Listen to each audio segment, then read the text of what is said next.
नमस्कार साथियों, और आज का वीडियो बहुत खास है। स्पेशली आज हम बात करेंगे 8th पे कमीशन से जुड़ी लेटेस्ट अपडेट के बारे में। क्या नए इसके बारे में डिसीजन लिए गए हैं, किस किस मीटिंग्स के ऊपर चर्चा हो रही है, क्या बात हो रही है। तो केंद्र सरकार ने आखिरकार इस आयोग के गठन को मंजूरी दे दी है, जैसा आप सबको पता है, जिससे 49 लाख केंद्रीय कर्मचारियों और 65 लाख पेंशनरों को फायदा मिलने वाला है। तो इसका अध्यक्ष कौन रहेगा पे कमीशन का, क्या नियम होंगे, इसके लिए चलिए विस्तार से इस वीडियो में देखते हैं। तो सबसे पहले मैं आपको बता दूं कि 5 फरवरी 2025 को वित्त राज्य मंत्री श्री पंकज चौधरी ने राज्यसभा में पुष्टि की कि 8वें वेतन आयोग का गठन हो चुका है। ऑफिशियली इन राज्यसभा पार्लियामेंट्री सेशन में बताया किसने? वित्त राज्य मंत्री श्री पंकज चौधरी जी ने क्या बताया कि 8वें पे कमीशन का आयोग का गठन हो चुका है। और प्रधानमंत्री नरेंद्र मोदी जी ने ट्वीट करके कहा कि ये आयोग जो 8th पे कमीशन है वो जीवन स्तर सुधारेगा और अर्थव्यवस्था को बढ़ावा देगा। तो सरकार जल्द ही इस आयोग के लिए अध्यक्ष और 2 सदस्यों की नियुक्ति करेगी।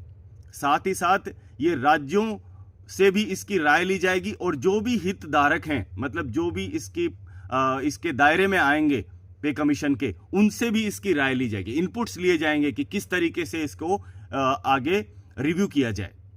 तो इसमें क्या क्या महत्वपूर्ण अपडेट्स आ रही हैं उनके बारे में देखते हैं। कौन कौन सी बैठक होने वाली हैं, क्या चर्चाएं चल रही हैं।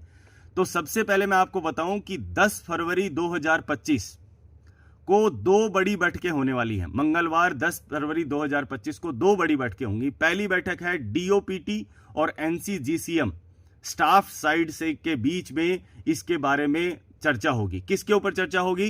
टर्म ऑफ रेफरेंस, मतलब दायरा क्या रहेगा 8th पे कमीशन का, किस किस लेवल पे 8th पे कमीशन को अपना काम करना है, किस किस चीज को रिव्यू करना है, इसके ऊपर मीटिंग होगी। इसके बाद में दूसरी जो मीटिंग है वो होगी एनसीजीसीएम के सेक्रेटरी जो हैं शिव गोपाल मिश्रा की अगुवाई में, जिसमें सरकार रणनीति तैयार करे, मतलब 8th पे कमीशन की क्या रणनीति होने वाली है जो सरकार के सामने रखी जाएगी, उसके ऊपर चर्चा होगी। तो ये 2 बहुत ही अहम बैठकें होने वाली हैं मंगलवार 10 फरवरी 2025 को, जिसके ऊपर बिल्कुल डिसीजन होगा कि किस तरीके से 8th पे कमीशन आगे बढ़ेगा। तो बहुत इंपॉर्टेंट डेट है ये।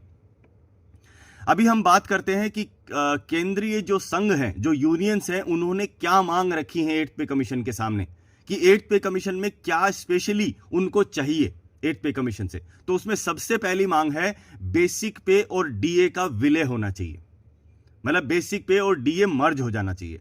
नंबर 2, पेंशन में बढ़ोतरी होनी चाहिए और एमएसीपी जो स्कीम है वो लागू होनी चाहिए। आप सभी को पता होगा एमएसीपी के ऊपर कितना हैवी डिस्कशन और बहुत कुछ चल रहा है। इसके बाद में नंबर 3 है डिमांड, वो है रेलवे और रक्षा कर्मी, मतलब डिफेंस फोर्सेस के जो पर्सनल हैं, उनको रिस्क अलाउंस, उसको रिव्यू किया जाए, उसको देखा जाए अच्छे से कि क्या वो सफिशिएंट है, नहीं, क्यों वो सफिशिएंट नहीं है, इसीलिए इसके ऊपर मांग रखी गई है, इसको रिव्यू किया जाए। और नंबर 4 है 2004 के बाद नौकरियों में पुरानी पेंशन योजना, 2004 में पेंशन बंद कर दी गई थी बहुत सारी नौकरियों में, तो उसको फिर से लागू किया जाए। ये 4 बड़ी मांग है दोस्तों। बेसिक पे और डीए का मर्जर, पेंशन में बढ़ोतरी और एमएससीपी स्कीम का लागू होना, रेलवे और रक्षा कर्मचारियों का जो रिस्क अलाउंस है उसमें बढ़ोतरी की जानी चाहिए, और दूसरा 2004 के बाद जो नौकरियों में पुरानी जो पेंशन स्कीम है उसको लागू किया जाए। तो दोस्तों इस पे कमीशन से कितना वित्तीय प्रभाव पड़ेगा, मतलब कितना फाइनेंशियल बर्डन आएगा सरकार के ऊपर, इसके ऊपर जानकारी दी है जो एक्सपेंडिचर सेक्रेटरी हैं मनोज गोविल।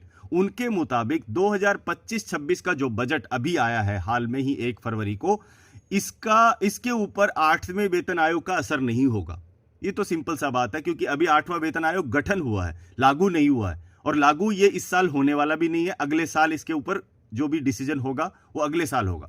तो अभी का जो बजट है इसके ऊपर इसका कोई असर नहीं दिखेगा।